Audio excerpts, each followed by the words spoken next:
trabalhadores da imprensa, telespectadores da TV Ali. Quero saudar a todos os jovens, estudantes da Escola Estadual Colégio Amazonense Dom Pedro II.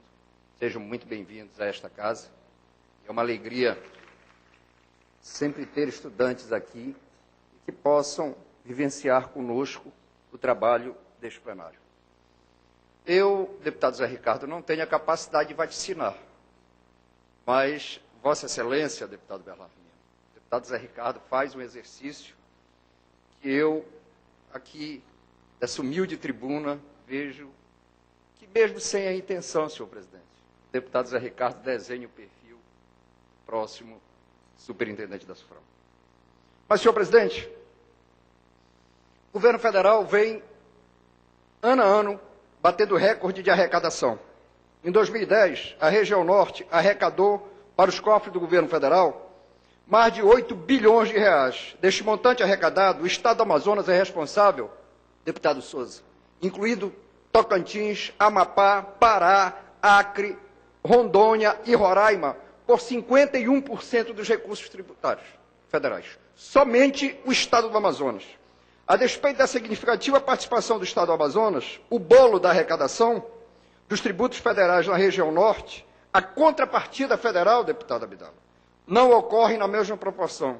Se não, vejamos o que ocorre com o Programa de Aceleração do Crescimento, o PAC, tão difundido e tão falado, do governo federal. O investimento total do PAC 1 na região norte, isso é previsão orçamentária, isso não é obra executada, são de 52 bilhões. Deste total, o estado do Amazonas já está contemplado com somente 10 bilhões. Ou seja, 20% do total de investimento do estado, incluindo aí o gasoduto, os portos e a 319 e as perspectivas de resolução da questão energética. O estado de Rondônia, por exemplo, está contemplado com 29%, ou seja, 15 bilhões dos recursos, que contribui apenas com 7% dos tributos. O estado de Tocantins está contemplado com 22%, 11,5 bilhões do recurso do PAC 1, e contribui com apenas 5% desse total arrecadado. Se considerarmos o total de investimento do PAC 1 e 2 do Amazonas, é contemplado com 18% dos investimentos, ou seja, 21,3 bilhões de um total da região norte de 117 bilhões. Quando estratificamos os investimentos do PAC 1, torna-se claro quais as prioridades do governo federal no nosso estado. Em relação ao investimento à logística, como o deputado Zé Ricardo citou, e ela é fundamental, não só em função da Zona Franca de Manaus, mas em função do desenvolvimento do nosso estado, principalmente no que diz respeito à Amazônia Ocidental. O estado do Amazonas está contemplado no 1 e 2 com 1,6 bilhões, o estado do Pará com 5 bilhões e o estado do Acre com 1,6 bilhões. Ou seja, nós somos contemplados em investimento em logística igual ao estado do Acre, e o estado do Pará é contemplado com 3 vezes mais.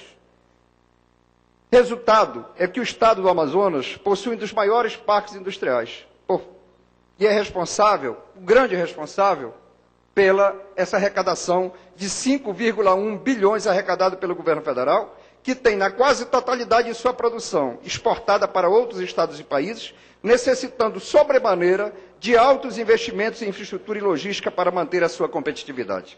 Observando os investimentos previstos em infraestrutura, logística, constatamos que os recursos foram direcionados para 319, que até o momento não foi concluído, para 317, e demonstra que outra parte foram destinados para os portos dos municípios do interior do estado, que dispensa qualquer tipo de comentário. Ou seja, os recursos destinados para infraestrutura e logística não priorizou setores estratégicos para melhorarmos a nossa competitividade, como, por exemplo, a ampliação dos terminais de carga do aeroporto Eduardo Gomes, a construção de porto e retroporto e o balizamento e sinalização de nossas rodovias. Para reforçar a importância estratégica da logística para a sobrevivência do nosso polo industrial, foi anunciado no Salão de Duas Rodas em São Paulo a implantação de uma fábrica chinesa de motores e triciclos no complexo de Suape, em Pernambuco, com investimento previsto de 100 milhões. A fábrica será a primeira fora do polo industrial de Manaus. E o principal motivo para a escolha do Nordeste como sede da fábrica, deputado Souza, foi a logística existente na região, Isso significa que a precária logística em nosso Estado está tirando nossa competitividade, como consequência, novos investimentos estão migrando para outras regiões. Em relação a outro importante fator de desenvolvimento econômico, a energia, aliás, o Amazonas sofre com a falta de investimento em setores estratégicos, tornando-se um gargalo no nosso processo de desenvolvimento. Neste segmento, o Amazonas terá um investimento de 12 bilhões, o Estado do Pará um investimento de 20 bilhões, e o Estado de Rondônia 25 bilhões. E aqui eu queria fazer, senhor presidente, uma ressalva. Desse valor do que eu citei, mais de 5 bilhões, senhores, pasmem, mais de 5 bilhões, de um projeto de mais de 1 bilhão, deputada Vera, foi para 5 bilhões o gasoduto que não resolve o problema de energia de Manaus. E agora a Amazonas Energia diz de público que a energia do Linhão de Tucuruí será mais barata do que a energia do gasoduto Quari-Manaus. E aí a gente já ouve falar na privatização da Cigás. Levanta aqui uma preocupação em relação aos investimentos do PAC 1 e 2 no setor energético, que eu quero antecipar, que oportunamente me manifestarei nesse plenário, no sentido de quase toda a sua totalidade. Dos 12 bilhões anunciados, serão, e espero que resolva, para garantir a energia e distribuição de energia na cidade de Manaus. Que não resta dúvida, necessita urgentemente de investimento nesse setor, mas os municípios do interior do estado, do Amazonas, que muito sofrem com a precária disponibilidade de energia para a sua população e inviabiliza investimento na geração de emprego e renda, foi contemplado de forma muito tímida, limitando-se quase que exclusivamente ao Luz para Todos, que é um belo programa, mas um programa de caráter social para a população rurais, que não permite a agroindústria, que não permite a viabilidade do beneficiamento e consolidação de cadeia produtiva. Esse comportamento do governo federal em relação ao estado do Amazonas não está limitado ao PAC.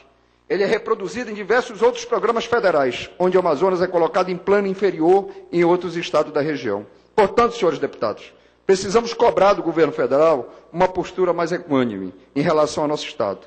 Não tenho intenção com isto de reduzir os investimentos feitos pelo governo nos outros estados da região, mas cobrar da União um tratamento justo para o nosso povo. E, senhor presidente, para concluir, eu queria dizer uma coisa. Está aí o exemplo, e ouvi com atenção o pronunciamento do deputado Marcos Rota. Mas, deputado Marcos Rota, eu aprendi na minha vida que o homem que perde a esperança perde o sentido da vida. E quero dizer aqui, deste momento dessa tribuna, senhor presidente, que a audiência com o embaixador Sadenberg em nada resolverá o problema da telefonia fixa e móvel nesse estado. Porque se o embaixador quisesse resolver, a Anatel tem poder de polícia e teria o feito. Eu o comuniquei desta situação quando da inauguração do backbone Boa Vista, Manaus, ligado da Venezuela, e nenhuma providência foi tomada. O deputado Marco Antônio, juntamente na companhia do deputado Fausto Souza, do deputado Luiz Castro, da minha presença, do presidente da Associação dos Municípios, mas com a participação de toda essa casa, levamos um dossiê da situação da telefonia nesse estado. Agora, a situação já não é mais restrita, deputado Belarmino, aos municípios do interior. Manaus vive o apagão da telefonia. Você não consegue mais falar com a telefonia fixa. Ou nós tomamos uma decisão dura e séria em relação a isso, e isso é mais um golpe contra o estado do Amazonas, porque a cada dia nós perdemos a competitividade por falta de investimento na infraestrutura, e aí eu não quero responsabilizar o governo, mas a Anatel não diz a que veio e não faz o dever de casa, não toma as providências necessárias para que nós garantimos sequer a comunicação pela telefonia, muito menos pela internet, que é um desejo e um sonho de toda a sociedade. Era o que eu tinha a dizer, senhor presidente. Meu muito obrigado e um bom dia a todos. Senhor presidente.